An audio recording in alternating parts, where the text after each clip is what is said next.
Black and white serial നന്നായി പൊയ്ക്കൊണ്ടിരിക്കുന്ന സമയത്താണ് Evershine Maniyannan ഇങ്ങനെ കോൺടാക്റ്റ് ചെയ്യുന്നു, ഒരു സിനിമ ചെയ്യണം, ഒരു ആക്ഷൻ ഓറിയൻറ്റഡ് സിനിമ, സുരേഷ് ഗോപിയെ നായകനാക്കിയൊരു സിനിമ. അപ്പം സുരേഷ് ഗോപി വളരെ സക്സസ്ഫുള്ളായിട്ട് ഹീറോ ആയിട്ട് നിൽക്കുന്ന ഒരുപാട് പടങ്ങളും ഇങ്ങനെ വന്ന് നിൽക്കുന്ന സമയമാണ്. അപ്പം സുരേഷ് ഗോപിയായിട്ട് എവർഷൈൻ മണിയണ്ണനൊരു അടുപ്പമുണ്ട്, എനിക്കും നല്ല ബന്ധമുണ്ട്. ഞാൻ നേരത്തെ പറഞ്ഞ പോലെ ബ്ലാക്ക് ആൻഡ് വൈറ്റ് വന്നപ്പോൾ എന്നോട് വിളിച്ച് ചോദിച്ചാണ് എന്തുകൊണ്ട് സിനിമ ആക്ട് ചെയ്തുകൂടായിരുന്നു എന്നൊക്കെ ചോദിച്ചു. അങ്ങനെ ഒരു നിൽക്കുന്നു. അപ്പോൾ ഞങ്ങൾ എങ്ങനത്തെ ഒരു സിനിമ ചെയ്യണം, ഒരു പോലീസ് സംഭവം ചെയ്യാമെന്നുള്ള ആലോചിച്ചു. അപ്പം ബ്ലാക്ക് ആൻഡ് വൈറ്റും പോലീസ് ഒരു സ്റ്റോറി നടക്കില്ലേ. സുരേഷ് ഇങ്ങനെ പറയുകയും ചെയ്തു അങ്ങനെ ഒരു സംഭവം നമുക്ക് ചെയ്തുകൂടായിരുന്നു എന്നൊക്കെ ചോദിച്ചു. അപ്പോൾ ഞാനും അലക്സും ലാലും കൂടെ തിന്നിരുന്ന് ആലോചിച്ചു. അപ്പോൾ നമുക്കങ്ങനെ ഒരു സുരേഷ് ഗോപിയുടെ ഒരു ഫയർ ബ്രാൻഡ് ഒരു സാധനം നമുക്ക് ചെയ്യാം.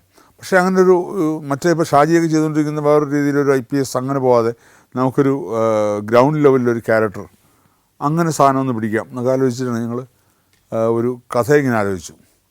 ഒരു സാധാരണ ഗ്രൗണ്ട് ലെവലിൽ നിൽക്കുന്ന ഒരു സർക്കിൾ ഇൻസ്പെക്ടറെ ഒരു ക്യാരക്ടർ, ചൂടൻ പോലീസ് എന്നൊക്കെ പറഞ്ഞിട്ട് അങ്ങനെ ഒരു ക്യാരക്ടർ വർക്കൗട്ട് ചെയ്തു. അത് വെച്ചൊരു ബേസ് സ്ക്രിപ്റ്റ് കഥ ഉണ്ടാക്കി. ആ കഥയൊക്കെ ഉണ്ടാക്കി ആ കഥ സുരേഷിനോട് പോയി പറഞ്ഞപ്പോൾ സുരേഷിന് ഭയങ്കര ഇഷ്ടപ്പെട്ടു, അത് ചെയ്യാമെന്ന് പറഞ്ഞു. അങ്ങനെ ആ പ്രോജക്റ്റിലേക്ക് വന്നു. അപ്പോൾ ആ പ്രോജക്റ്റിൻ്റെ ഡിസ്കഷനും കാര്യങ്ങളൊക്കെ നടക്കുന്നു. അപ്പോൾ അതിൽ പാട്ടുകൾ വേണം. ഏകദേശം 3 പാട്ടിൻ്റെ സിറ്റുവേഷൻ ഉണ്ടായിരുന്നു സിനിമയിൽ. അപ്പോൾ ആര് വേണം മ്യൂസിക് ഡയറക്ടർ എന്നുള്ളൊക്കെ ചിന്തകളിങ്ങനെ വന്നു. അപ്പോൾ ഞാനിങ്ങനെ എവർഷൈനോട് സജസ്റ്റ് ചെയ്തിങ്ങനെ എൻ്റെ ബ്ലാക്ക് ആൻഡ് വൈറ്റ് സീരിയൽ ചെയ്ത മ്യൂസിക് ഡയറക്ടറുണ്ട്, നല്ല പയ്യനാണ്, മിടുക്കനാണ്, നമുക്ക് അയാളെ ഒന്ന് ആലോചിച്ചാലോ. അപ്പോൾ ഒരു സീരിയൽ ചെയ്ത ഒരാൾ എന്നുള്ളതും ഇപ്പം ഇങ്ങനെ ഒരു വലിയ സിനിമ അതിൽ വന്നാൽ എങ്ങനെ ഉണ്ടാവും എന്നൊക്കെ ഒരു കൺഫ്യൂഷൻ ഇങ്ങനെ ഉണ്ട്. ഞാൻ എന്തായാലും അയാളെ കൊണ്ട് രണ്ടൊന്ന് പാട്ട് ചെയ്യിച്ച് നോക്കാം, ശരിയായില്ലേ നമുക്ക് മാറ്റാം, കുഴപ്പമില്ലാന്ന്. അങ്ങനെ ഒരു പാതി സമ്മതം അദ്ദേഹം തന്നു. അങ്ങനെ ഞാൻ M ജയചന്ദ്രനെ വിളിക്കുകയാണ്. അപ്പോൾ ജയചന്ദ്രനാണെങ്കിൽ ഭയങ്കര ത്രില്ഡായി. കാരണം പുള്ളി അടുത്തൊരു സിനിമ ചെയ്യാൻ പറ്റുമോയെന്നൊന്നും പുള്ളിക്കൊരു ചിന്തയൊന്നും ഉണ്ടായിരുന്നില്ല ആ സമയത്ത്. അങ്ങനെ ഇതിലെ ഒരു 3 സിറ്റുവേഷൻ പറഞ്ഞു കൊടുത്തു. ആ 3 സിറ്റുവേഷന് വേണ്ടിയിട്ട് പുള്ളി ട്യൂൺ ഉണ്ടാക്കി ഗിരീഷ് പുത്തഞ്ചേരി ആ പാട്ട് എഴുതുന്നത്. അപ്പോൾ ട്യൂൺ ഇട്ട് കഴിഞ്ഞാൽ ട്യൂൺ കേട്ടോടനെ തന്നെ എവർഷൈൻ മണിയണ്ണനും അദ്ദേഹത്തോടൊപ്പം തന്നെ ആ സിനിമയുടെ പ്രൊഡക്ഷനിൽ ത്രൂ ഔട്ട് ഉണ്ടായിരുന്ന ആളാണ് സിയാദ് കോക്കർ. അവർ രണ്ടുപേരുമാണ് ആ സിനിമ ചെയ്തത്. അപ്പോൾ രണ്ടുപേർക്കും ഭയങ്കര ഇഷ്ടപ്പെട്ടു. അത് ഗംഭീരമായിരിക്കുന്നു എന്നുള്ള രീതിയിൽ ആ പാട്ടുമായിട്ട് മുന്നോട്ട് പോകാം. ആ പാട്ട് 3 പാട്ടും 2 പാട്ടേ സിനിമയിലുള്ളൂ, ഒരുപാട് സിനിമയിലില്ലാത്ത പാട്ടും ഭയങ്കര സൂപ്പർ ഹിറ്റാണ്. അപ്പോൾ അത് കഴിഞ്ഞപ്പോഴത്തേക്കും സുരേഷ് ഗോപി വന്ന ശേഷം സുരേഷ് ഗോപിക്ക് ഒരു പാട്ട് പാടിയാൽ കൊള്ളാമെന്ന് പറഞ്ഞു. അങ്ങനെ സുരേഷ് ഗോപിക്ക് വേണ്ടി ഒരു പാട്ടും ആ സിനിമയിൽ ഉൾപ്പെടുത്തി. ആ സിനിമയ്ക്ക് വേണ്ടിയല്ലായിരുന്നു, കാസറ്റിന് വേണ്ടിയായിരുന്നു സുരേഷ് പാടിയത്. അതും അങ്ങനൊരു പാട്ടും അതിനകത്തുണ്ടായിരുന്നു. ആ പാട്ടുകളെല്ലാം വളരെ രസകരമായി. അത് കഴിഞ്ഞ് അതിൻ്റെ ഒരു ഷൂട്ടിംഗ് തുടങ്ങുന്നതിന് കുറച്ച് ദിവസം മുമ്പ് ഇപ്പം ഞങ്ങളതിൻ്റെ ഒരു സ്ക്രിപ്റ്റ് കുറച്ചുകൂടെ ഒന്നും കൂടെ, അപ്പം ഈ ജിയലാലും അലക്സാണ് എഴുതിയെങ്കിലും അത് കുറച്ചുകൂടെ ഒന്ന് ടൈറ്റൻ ചെയ്യണം, കുറച്ചുകൂടെ നല്ല സിറ്റുവേഷൻസ് വേണമെന്നൊക്കെ ഞങ്ങൾ മനസ്സിലിങ്ങനെ തോന്നി തുടങ്ങി. അപ്പോൾ ഈ സമയത്താണ് ഇടയ്ക്ക് രഞ്ജിത്ത് എറണാകുളത്ത് വരുന്നത്. രഞ്ജിത്ത് ഞാനുമായിട്ടും വലിയ സൗഹൃദമാണ്, അലക്സുമായിട്ടും വലിയ സൗഹൃദമാണ്. അലക്സിൻ്റെ ഒരു കെയർ ഓഫിലാണ് രഞ്ജിത്ത് സിനിമയിലേക്ക് വരുന്നത് പോലും. അപ്പോൾ ഞങ്ങൾ ഈ വിഷയം ഇങ്ങനെ ചെയ്യാൻ പോകുന്നു. സുരേഷ് ഗോപി വെച്ച് സിനിമ ചെയ്യാമെന്ന് പറയുമ്പോൾ അപ്പോൾ നമുക്ക് ഏറ്റവും ഗംഭീരമാക്കണം എന്നുള്ള ആഗ്രഹം നമുക്കുണ്ടായിരുന്നു. അപ്പോൾ രഞ്ജിത്തിനോട് ഈ കഥയും ഇതിൻ്റെ ഒരു 1 ലൈൻ ഓർഡറും പറയുന്നു. അപ്പം ആ രഞ്ജിത്തിനോടത് പറയുമ്പം എവർഷൈൻ മണിയണ്ണനും സിയാദും ഒക്കെ ഉണ്ട്. അവരുടെ സാന്നിധ്യത്തിലാണ് പറഞ്ഞത്. രഞ്ജിത്ത് തലയാട്ടി നന്നായിട്ടുണ്ട്, ഗംഭീരമായിരിക്കുന്നതാണ് പറഞ്ഞു. അപ്പോൾ അവരെ കഴിഞ്ഞ് അപ്പം ഞങ്ങൾ താമസിക്കുന്ന ആ ഒരു ഫ്ലാറ്റിലായിരുന്നു, അവിടെ തന്നെ രഞ്ജിത്ത് ഉണ്ടായിരുന്നു. മണിയണ്ണനും സിയാദൊക്കെ പോയതിനു ശേഷം രഞ്ജിത്ത് പറഞ്ഞാൽ നമുക്ക് സംഭവം എല്ലാം അതിനകത്തുണ്ട്, പക്ഷേ എവിടെയൊക്കെയോ കുറേ ലാക്കിംഗ് ഉണ്ട്, അതൊന്നും നമുക്ക് ടൈറ്റിൻ ചെയ്തെങ്കിലേ ഉദ്ദേശിക്കുന്ന എഫക്റ്റ് ഉണ്ടാവുള്ളൂ. അപ്പോൾ എന്ത് പറയാനൊരു വൈകിട്ട് 6 മണിക്കാണ് ഈ സംഭവം നടക്കുന്നത്. അപ്പോൾ ഞങ്ങളതങ്ങനെ ഡിസ്കസ് ചെയ്ത് തുടങ്ങി, ഓരോ സീനായിട്ട് എടുത്ത് അനലൈസ് ചെയ്യാൻ തുടങ്ങി. അതങ്ങനെ മാറ്റാം ഇങ്ങനെ മാറ്റാം പറഞ്ഞ് എന്ത് പറയാം, അങ്ങ് ഓരോ സീനായിട്ട് മാറി ഒരു രാത്രി കൊണ്ട് വൈകുന്നേരം 6 മണി തൊട്ട് രാവിലെ 4 മണി വരെ ആയപ്പോഴത്തേക്കും മൊത്തം ഇതിൻ്റെ 1 ലൈനിലൊരു വലിയ മാറ്റം വന്നു. അത് രഞ്ജിത്തിൻ്റെ ഒരു ഫുൾ ഇൻവോൾവ്മെൻറ്റിൽ മൊത്തത്തിൽ പല സിറ്റുവേഷൻസ് മാറി, അതെല്ലാം ഗംഭീര സിറ്റുവേഷൻസുകളായി മാറി. അപ്പോൾ രാവിലെ ഒരു 6 മണിയായപ്പോഴത്തേക്കും ഏകദേശം പുതിയൊരു ഒരു ഒരു തലം അതിന് വന്നു. അങ്ങനെയാണ് സത്യമേവ ജയതേ എന്ന് പറഞ്ഞാൽ ഇപ്പം നമ്മൾ കാണുന്ന സിനിമ ജനിക്കുന്നത്. അത് കഴിഞ്ഞ് സീനുകൾ ജയലാലും അലസും ചേർന്ന് എഴുതി. പല സീനുകളും അപ്പോൾ രഞ്ജിത്ത് പറഞ്ഞ പല സീനുകളും രഞ്ജിത്ത് തന്നെ കോഴിക്കോട് നിന്ന് എഴുതി കൊടുത്തു വിട്ടു. പലപ്പോഴും മൊബൈലിൽ എഴുതിയിട്ട് ഫോട്ടോ എടുത്ത് അത് അയച്ചു തന്നു. അങ്ങനെയൊക്കെ രഞ്ജിത്തിൻ്റെ ഒരു പൂർണ്ണമായ ഇൻവോൾവ്മെൻ്റ് ആ സിനിമയിലുണ്ടായിരുന്നു. എനിക്ക് തോന്നുന്നത് സുരേഷ് ഗോപി അതിഗംഭീരമായിട്ട് ആ ക്യാരക്ടറിനെ അവതരിപ്പിച്ചു. മാത്രമല്ല പാട്ടുകളെല്ലാം നന്നായി, എല്ലാ രീതിയിലും അങ്ങനെ പൊയ്ക്കൊണ്ടിരിക്കുമ്പോഴാണ് അത് ഒരു ഗംഭീര സിനിമയായി മാറാൻ ഇതൊരു രഞ്ജിത്തിൻ്റെ ഒരു സപ്പോർട്ടുണ്ടായിരുന്നു. അപ്പോൾ അതിൽ രഞ്ജിത്ത് വന്ന് ഈ ഡിസ്കഷനിൽ വന്നപ്പോഴാണ് മറ്റൊരു വില്ലൻ അതിലുണ്ടായിരുന്നു. പുതിയൊരു വില്ലൻ കഥാപാത്രം ഈ രാത്രിയാണ് ഉടലെടുത്തത്. ഒരു ബേസിക് വില്ലൻ അതിനകത്ത് വേറെ ഉണ്ടായിരുന്നു, ഒരു ബോംബെയിൽ നിന്നൊക്കെ വരുന്നൊരു അധോലോകം സംഭവം അങ്ങനെ. പക്ഷേ ഈ നാട്ടിൽ ഒരു വില്ലൻ, ഗംഭീരമായൊരു വില്ലൻ ആ രാത്രി ഉടലെടുത്തു. ആ വില്ലൻ ആര് ചെയ്യണം എന്നൊരു ചർച്ച പിറ്റേ ദിവസം വന്നു. അപ്പോൾ പിറ്റേ ദിവസം എവർഷൈൻ മണിയണ്ണനും സിയാക്കിയും വന്നപ്പോൾ രഞ്ജിത്തും ഉണ്ടായിരുന്നു. ഈ സംഭവം മൊത്തത്തിൽ അവരുടെ മുമ്പ് അവതരിപ്പിച്ചു. അവർക്ക് ഭയങ്കരമായിട്ട് ഇഷ്ടപ്പെട്ടു. അവർ പറഞ്ഞാൽ അസ്സലായിരിക്കുന്നത്, ഇപ്പോഴാണ് പക്ക നമ്മൾ മനസ്സിൽ ആഗ്രഹിച്ച സിനിമയായി മാറിയതെന്ന് പറഞ്ഞു. അപ്പോൾ അത് കഴിഞ്ഞ് അപ്പോഴാണ് ഈ പറഞ്ഞൊരു ബാലുഭായി എന്ന് പറഞ്ഞൊരു കഥാപാത്രം ഉണ്ടായില്ല, ആ നാട്ടിലെ വില്ലൻ. അത് ആ തലേദിവസം രാത്രി ഉണ്ടായ കഥാപാത്രമാണ്. അതാര് ചെയ്യും എന്നുള്ളൊരു ഡിസ്കഷൻ വന്നു. അപ്പോൾ രഞ്ജിത്തിനോട് ഞാൻ ചോദിച്ചു, നമുക്കത് സിദ്ദിഖിനെ കൊണ്ട് ചെയ്യിച്ചാലോ എന്ന്. അപ്പോൾ രഞ്ജിത്തും സിദ്ദിഖുമായിട്ടും വലിയ അടുപ്പമാണ്, നമ്മളെല്ലാവരും ഈ അലക്സായിട്ട് എല്ലാവരുമായിട്ടും അടുപ്പം. അപ്പം രഞ്ജിത്ത് പറഞ്ഞു അവൻ ചെയ്യും, പക്ഷേ സിദ്ദിഖിൻ്റെ ഒരു ഇമേജ് ആ സമയത്ത് പറഞ്ഞ പോലെ ബ്ലാക്ക് ആൻഡ് വൈറ്റും അത് കഴിഞ്ഞ് സ്ത്രീ എന്നൊരു സീരിയൽ ഭയങ്കര സക്സസ് ആയിട്ട് നിൽക്കുന്നു. അപ്പോൾ ആ ഒരു ഇമേജ് വരുന്നിട്ട് അങ്ങനെ ഒരു നെഗറ്റീവ് ക്യാരക്ടർ ചെയ്തിട്ടുമില്ല. അപ്പോൾ അത് സിദ്ദിഖിൻ്റെ ഒരു ഇമേജ് പ്രശ്നമാവുമോ എന്നൊക്കെ ഇങ്ങനെ ഒരു ചിന്ത. അപ്പം എവർഷൈൻ മണിയനും ഈ പറഞ്ഞ സിയാൽ കോക്കർക്കും ഒരു ചെറിയ ആശങ്കയുണ്ട് ഈ റോള് സിദ്ദിഖ് ചെയ്താൽ എന്താവും എന്നുള്ള കാര്യത്തിൽ. അപ്പോൾ എന്തായാലും സിദ്ദിഖ് ഞങ്ങളൊക്കെ ഉള്ളപ്പോൾ ആ സമയത്തോടെ വരുന്നുണ്ട്. അതുപോലെ ഒരു ഉച്ചയ്ക്ക് സിദ്ദിഖോടെ കയറി വന്നപ്പോഴത്തേക്കും ഞങ്ങൾ ഈ മാറിയ കഥ, ഈ മാറിയ വേർഷൻ സിദ്ദിഖിനോട് പറഞ്ഞു. സിദ്ദിഖ് പറഞ്ഞ് ഗംഭീരമായിട്ടുണ്ട്, അസലായിട്ടുണ്ട് എന്നാൽ പറഞ്ഞപ്പം ഈ പുതിയ ഒന്ന് രണ്ട് ക്യാരക്ടേഴ്സ് ആണ് തോന്നിയിട്ടുണ്ട്. അതിലാണ് ഈ പറഞ്ഞ ബാലുഭായ് എന്നുള്ള ക്യാരക്ടറും അതൊക്കെ പുതുതായിട്ട് കയറി വന്ന ക്യാരക്ടറാണ്. അപ്പോൾ അതിങ്ങനെ പറഞ്ഞപ്പോൾ സിദ്ദിഖ് ചോദിച്ചു ഇതാരാ ചെയ്യുന്നത് ചോദിച്ചു. അപ്പം ഞാനും സിദ്ദിഖ് മാത്രമേ ഉള്ളൂ ആ സമയത്ത്. അപ്പം ഞാൻ പറഞ്ഞു ഇത് ചെയ്യുന്നത് സിദ്ദിഖാണെന്ന് പറഞ്ഞു. സിദ്ദിഖ് അയ്യോ ഞാൻ ചെയ്താൽ നിൽക്കത്തില്ല അമ്പിയത്, ഇത് ഞാൻ ചെയ്ത് കഴിഞ്ഞാൽ ചിലപ്പോൾ നമ്മൾ ഉദ്ദേശിക്കുന്ന ഇമ്പാക്റ്റ് ഉണ്ടാകത്തില്ല. ഒന്നാമത് സുരേഷ് ഗോപിക്ക് ഓപ്പോസിറ്റായിട്ട് ഞാൻ നിൽക്കുമ്പം സൈസ് വൈസ് പോലും ഞങ്ങൾ തമ്മിൽ മാച്ച് ആവില്ല. സുരേഷ് നല്ല ഹൈറ്റും ഞാനൊരു ഇങ്ങനെ നിന്ന് കഴിഞ്ഞാൽ ഞാനൊരു അശ്വ പോലെ ആയിപ്പോയില്ല. അതെങ്ങനെ ശരിയാവും? മാത്രമല്ല ഞാൻ ചെയ്താൽ അതിനുള്ള ഇമ്പാക്റ്റ് കിട്ടുമോ? ഞാൻ സിദ്ദിഖിനെ സംബന്ധിച്ചിടത്തോളം എനിക്കുള്ള കോൺഫിഡൻസ് ഏത് രീതിയിലുള്ള ഗെറ്റപ്പ് മാറ്റവും ചെയ്യാൻ പറ്റുന്നൊരു ആക്ടറാണ്. കോമഡി ആയാലും ശരി, സീരിയസ് ആയാലും എങ്ങനത്തെ വേഷവും ചെയ്യാൻ പറ്റിയ ഒരു ആക്ടറാണ് സിദ്ദിഖ്. അപ്പം എനിക്കൊരു വിശ്വാസമുണ്ട് എന്ന് പറഞ്ഞു. അപ്പം സിദ്ദിഖ് പറഞ്ഞ് എന്തോ എനിക്കറിയില്ല. ഞാൻ സിദ്ദിഖ് നമുക്ക് ഗെറ്റപ്പൊക്കെ ഒന്ന് മാറ്റി നമുക്ക് വേണമെങ്കിൽ അപ്പം ആ സമയത്ത് സംസാരിച്ച് കഴിയുമ്പോൾ രഞ്ജിത്തും വന്നു.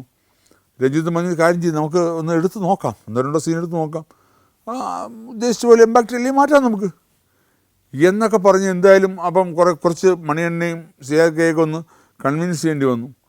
കൺവിൻസ് ചെയ്തിട്ട് സിദ്ദിഖിനെ തന്നെ ആ ബാലുഭായി എന്ന ആ ഒരു വേഷത്തിൽ ആദ്യമായിട്ട് എനിക്കൊന്ന് ആദ്യത്തെ സിദ്ദിഖിൻ്റെ ഒരു വില്ലൻ ഒരു രംഗപ്രവേശമാണത്. ബാലുഭായി ആയിട്ട് ഒരു രൂപമാറ്റത്തോടു കൂടി. അപ്പോൾ ഫസ്റ്റ് എടുത്ത സീൻ തന്നെ സിദ്ദിഖിൻ്റെ ഇൻട്രൊഡക്ഷൻ സീനാണ് എടുത്തത്, ആദ്യം ഷൂട്ട് ചെയ്യുന്നത്.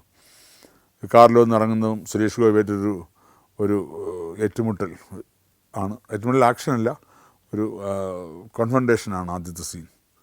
അത് തകർത്ത് സിദ്ദിഖ് അങ്ങ് പെർഫോം ചെയ്തു കഴിഞ്ഞുകൊണ്ട് തന്നെ സുരേഷ് ഗോപിയാണ് ആദ്യം സിദ്ദിഖിനെ കെട്ടിപ്പിടിച്ച് ഗംഭീരമായാണെന്ന് പറഞ്ഞത്. അപ്പോൾ അത്ര ഗംഭീരമായിട്ട് സിദ്ദിഖ് ചെയ്തു. എങ്കിൽ പോലും നമ്മൾ ഒന്ന് രണ്ട് സിനിമകൾ ഷൂട്ട് ചെയ്തതിന് ശേഷം വീണ്ടും അതിൻ്റെ റഷ് പ്രിൻ്റ് ചെയ്ത് എഡിറ്റ് ചെയ്ത് വന്ന് കണ്ടപ്പോൾ എല്ലാവരും ഹാപ്പിയായി. മലയാള സിനിമയിലൊരു ഗംഭീര വില്ലൻ ജനിച്ചു എന്ന് പറഞ്ഞു. അത് സത്യമായി മാറി. എനിക്ക് തോന്നുന്നു അതിനുശേഷം മലയാളത്തിൽ എത്രയോ കാലം മലയാളത്തിൽ ഏറ്റവും വലിയ വില്ലനായത് സിദ്ദിഖ്. ഇപ്പോഴും വില്ലൻ വേഷങ്ങളിൽ സിദ്ദീഖ് ചെയ്യുന്നു. മറ്റ് ക്യാരക്ടർ വേഷങ്ങൾ ചെയ്യുന്നതോടൊപ്പം തന്നെ മോഹൻലാലിൻ്റെയും മമ്മൂട്ടിയുടെയും എല്ലാം വില്ലനായി സിദ്ദീഖ് മാറി. അതിൻ്റെ ഒരു തുടക്കമായിരുന്നു സത്യമേവ ജയതേ. എല്ലാ രീതിയിലും സത്യമേവ ജയതേ നമ്മൾ ഉദ്ദേശിച്ച രീതിയിൽ പടം പൂർത്തിയാക്കാൻ പറ്റി. അപ്പോൾ ആ സമയത്ത് ഏറ്റവും ബിസിയസ്റ്റുള്ള ക്യാമറമാനായിരുന്നു ആ സമയത്ത് സഞ്ജീവ് ശങ്കർ.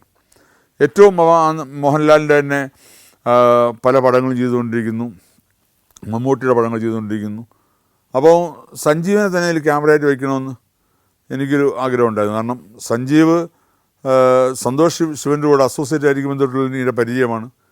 സഞ്ജീവ് ശങ്കർ എന്ന് പേര് മാറ്റിയത് ഞാനാണ്. സഞ്ജീവ് ശങ്കർ ആദ്യമായിട്ട് ക്യാമറമാൻ ആവുന്നത് തിരുത്തൽവാദി എന്ന സിനിമയിലൂടെയാണ്. അപ്പോൾ ഞങ്ങൾ വലിയൊരു അടുപ്പുണ്ട്. അപ്പം ആ സമയത്താണ് മോഹൻലാലിൻ്റെ നരസിംഹവും മമ്മൂക്കയുടെ സിനിമകളും ഒക്കെ സഞ്ജീവ് ഏറ്റവും ബിസിയാണ്.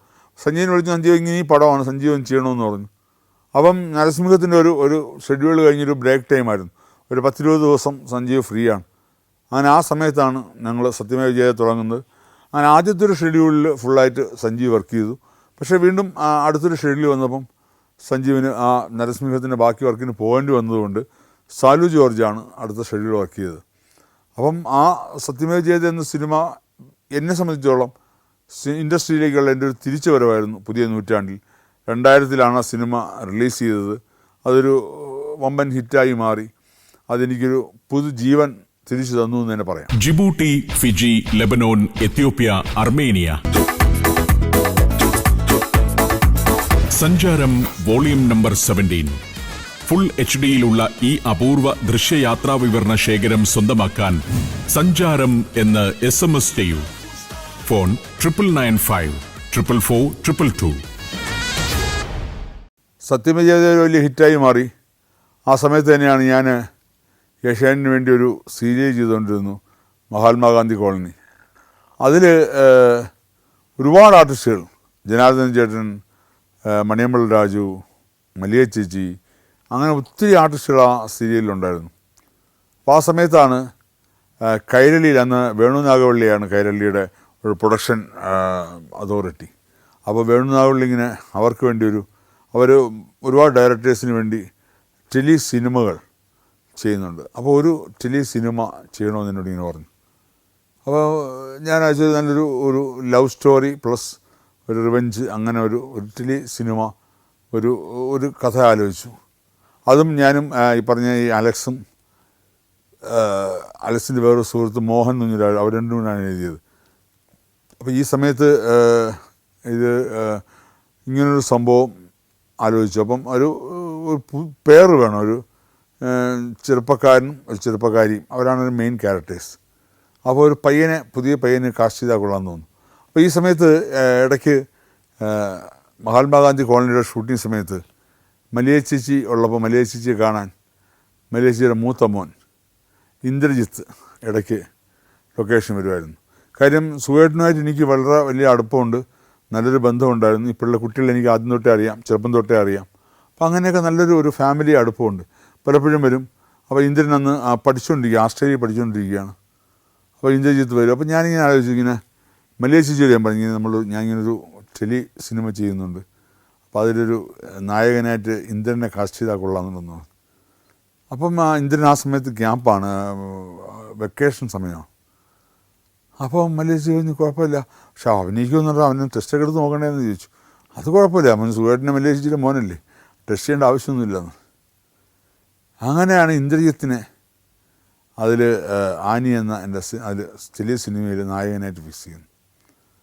ഇന്ദ്രജിത്തിനെ ഫിക്സ് ചെയ്യുന്നു. ഇന്ദ്രജിത്തിനെ നായികയായിട്ട് അഭിരാമി, അന്ന് സിനിമയിലൊക്കെ അഭിനയിച്ചുകൊണ്ടിരിക്കുന്ന അഭിരാമിയെ ഫിക്സ് ചെയ്യുന്നൊരു സിനിമാ രീതിയിൽ തന്നെയാണത് ചെയ്തത്. അതിൽ GK പിള്ളച്ചേട്ടൻ പഴയ അദ്ദേഹം ഒരു വേഷം അഭിനയിച്ചിട്ടുണ്ട്. പീരുമേടിലാണ് ഷൂട്ട് ചെയ്തത്. അത് എനിക്ക് തോന്നുന്നു ഇന്ദ്രജിത്തിൻ്റെ ആദ്യത്തെ ഒരു എൻട്രി ആയിരുന്നു. മാത്രമല്ല അതിന് 2 സ്റ്റേറ്റ് അവാർഡും കിട്ടി.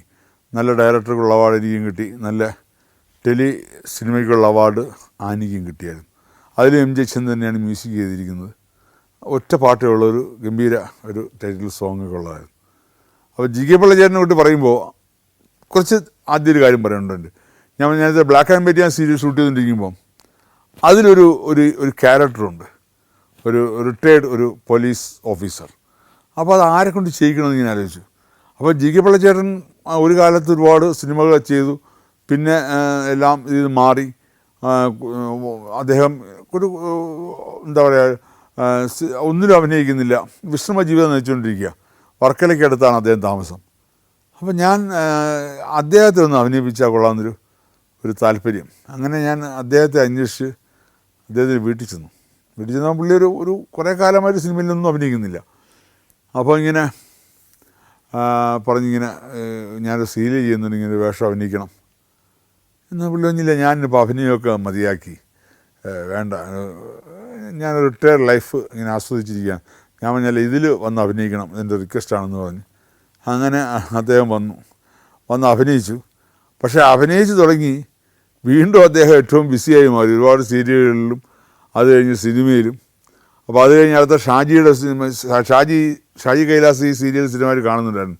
ഷാജിയുടെ ഒരു സിനിമയിൽ പുള്ളിയെ വീണ്ടും കാസ്റ്റ് ചെയ്തു. പിന്നെ പുള്ളി ഭയങ്കര ബിസിയായിട്ട് മാറി. അപ്പം ബ്ലാക്ക് ആൻഡ് വൈറ്റ് സീരിയൽ കഴിഞ്ഞ് ഞാൻ പറഞ്ഞ ആനിയിലും അദ്ദേഹം അഭിനയിച്ചു. അപ്പോൾ ബ്ലാക്ക് ആൻഡ് വൈറ്റ് സീരിയലിൽ അപ്പോൾ ഞാൻ പറഞ്ഞ അന്ന് പഴയൊരു നടന്മാരുടെ ഒരു രീതിയാണ്.